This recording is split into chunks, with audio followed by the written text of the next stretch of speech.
ভাই আপনার আসলে চুল একদম ফলিকুল নষ্ট হয়ে গেছে, এই দেখছেন কি একটা অবস্থা। যে অবস্থা হয়েছে এখানে তো অনেক খুবই খারাপ কন্ডিশন। এখন 1700 গ্রাফটে এটুক হবে, হ্যাঁ। আপনার কাছে টাকাও নাই, বাজেট নাই। এখন এগুলোর অবস্থা তো অনেক খারাপ, অনেক খারাপ করে ফেলাইছিলেন ফলিকুল। কেন আমরা আগেই ওষুধ দিতে বলি? দেখেন, ওনার বয়স অল্প। এই বয়সে যে চুলের ফলিকুল এতটা দুর্বল করে ফেলাইছে, ইভেন চুলে যখন হাত দিচ্ছিলাম তখন মনে হচ্ছিল চুলের ফলিকুল মানে মাথা একদম খালি।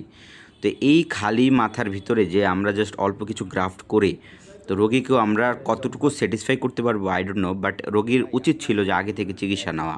যদি কারো এরকম কন্ডিশন হয়, যদি মনে করে যে না পুরা মাথায় সার্জারি করতে 5,000 গ্রাফ লাগবে মিনিমাম, তো এত টাকা পয়সা সবার থাকে না।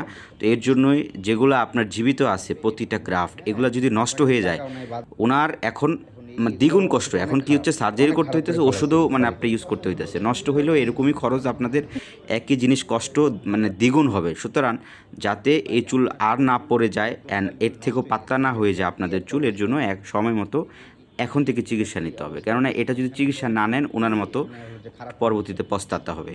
এখন